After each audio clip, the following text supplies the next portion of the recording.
Xin chào các bạn. Hôm nay mình sẽ chơi ra bơ lắc nha. Trong ra bơ lắc mình sẽ chơi các chiến trường mạnh nhất. Mình chơi gà nên các bạn thông cảm giúp mình nha. Trước khi xem video này, nếu các bạn muốn mình ra phần 2, thì các bạn hãy cho mình 100 lượt đăng ký thì sẽ có tiếp phần 2 nha. Giờ thì vào video thôi. Trời hôm nay tắt ngắt rồi bên trong căn phòng tăm tối, vì nghe câu nói dối nên lòng buồn làm gì em ơi. Người thương em chính là tôi, cả sự tình rồi lời đắng. Vì một đêm mơ vội tan, mưa đã rơi trong mắt anh tìm hình bóng của em. Mà dòng đầy nhiều mong ước, mong bên em sẽ mãi yên bình, mùa xuân đẹp như ánh trăng. Nhìn từng chiếc lá úa phai màu rụng rơi ngoài hiên. Hai mình ta với ta thôi mà tấm thân này chịu nhiều đớn đau lưu luyến. Phơi lung lay bàn tay nắm cánh hoa tình, dẫu trăm năm người thương vẫn cách xa mình. Thuyền mãi ra khơi đi về nơi bóng sống vô hình, trốn xa xăm trường dương một hương mân ly.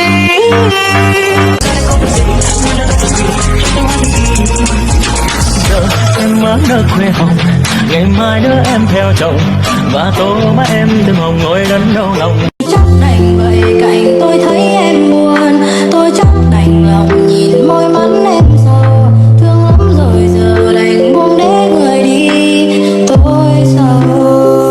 Gió mang hương về giờ em ở đâu, vương trên môi nụ hôn của ai, để bây giờ tình ta sẽ không bền lâu được thêm nữa đâu. Nhìn từng chiếc lá úa phai màu rụng rơi ngoài hiên. Hai mình ta với ta thôi mà tấm thân này chịu nhiều đớn đau lưu luyến. Phơi lung lay bàn tay nắm cánh hoa tình, dẫu trăm năm người thương vẫn cách xa mình. Thuyền mãi ra khơi đi về nơi bóng sống vô hình, trốn xa xăm trường dương một hương mân ly. Trời hôm nay tắt ngắt rồi bên trong căn phòng tăm tối, vì nghe câu nói dối nên lòng buồn làm gì em ơi. Người thương em chính là tôi, cả sự tình rồi lời đắng. Vì một đêm mơ vội tan, mưa đã rơi trong mắt anh tìm hình bóng của em. Mà dòng đầy nhiều mong ước, mong bên em sẽ mãi yên. Em má nở khoe hồng, ngày mai nữa em theo chồng, và tô má em đêm hồng ngồi đắn đau lòng. Trời hôm nay tắt ngắt rồi bên trong căn phòng tăm tối, vì nghe câu nói dối nên lòng buồn làm gì em ơi. Người thương em chính là tôi, cả sự tình rồi lời đắng. Vì một đêm mơ vội tan, mưa đã rơi trong mắt anh tìm hình bóng của em. Mà dòng đầy nhiều mong ước, mong bên em sẽ mãi yên bình, mùa xuân đẹp như ánh trăng. Nhìn từng chiếc lá úa phai màu rụng rơi ngoài hiên. Hai mình ta với ta thôi mà tấm thân này chịu nhiều đớn đau lưu luyến. Phơi lung lay bàn tay nắm cánh hoa tình, dẫu trăm năm người thương vẫn cách xa mình. Thuyền mãi ra khơi đi về nơi bóng sống vô hình, trốn xa xăm trường dương một hương mân ly.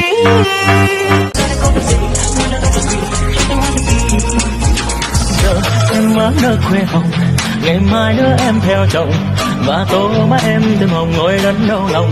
Chắc đành vậy cạnh tôi thấy em buồn, tôi chắc đành lòng nhìn môi mắt em sầu. Thương lắm rồi giờ đành buông để người đi, tôi sầu. Gió mang hương về giờ em ở đâu, vương trên môi nụ hôn của ai, để bây giờ tình ta sẽ không bền lâu được thêm nữa đâu. Nhìn từng chiếc lá úa phai màu rụng rơi ngoài hiên. Hai mình ta với ta thôi mà tấm thân này chịu nhiều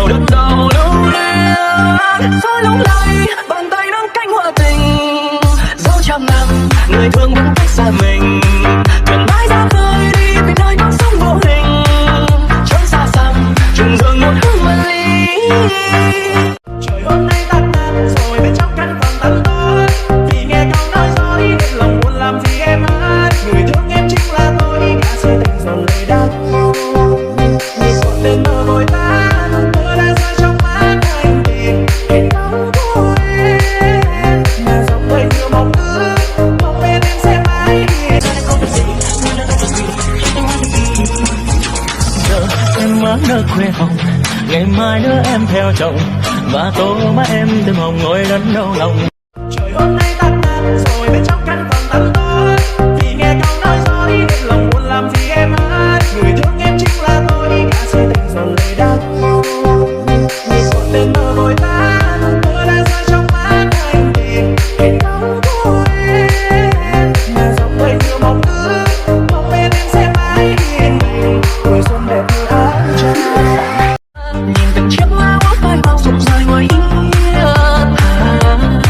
mình ta với ta thôi mà tâm thân này chịu nhiều đớn đau lưu luyến. Gió lung lay bàn tay nắm cánh hoa tình, dẫu trăm năm người thương vẫn cách xa mình. Thuyền mãi ra khơi đi về nơi bóng sống vô hình, trốn xa xăm trường dương một hương mân ly.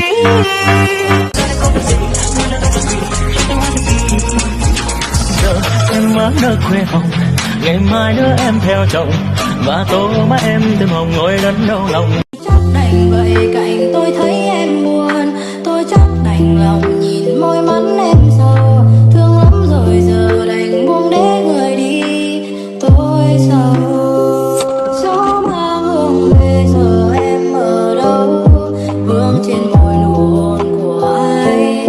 Để bây giờ tình ta sẽ không bền lâu được thêm nữa đâu. Nhìn từng chiếc lá úa phai màu rụng rơi ngoài hiên, mình ta với ta thôi mà tâm thân này chịu nhiều đớn đau lưu luyến. Gió lung lay bàn tay nắm cánh hoa tình, dẫu trăm năm người thương vẫn cách xa mình.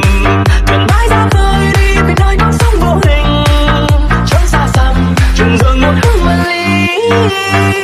Trời hôm nay tắt rồi bên trong căn phòng tăm tối, vì nghe câu nói dối nên lòng buồn làm gì em ơi. Người thương em chính là tôi, cả si tình dồn lời đau. Người còn tên mơ vội tan, mưa đã rơi trong mắt anh tìm hình bóng của em. Ba ba mọi người nha.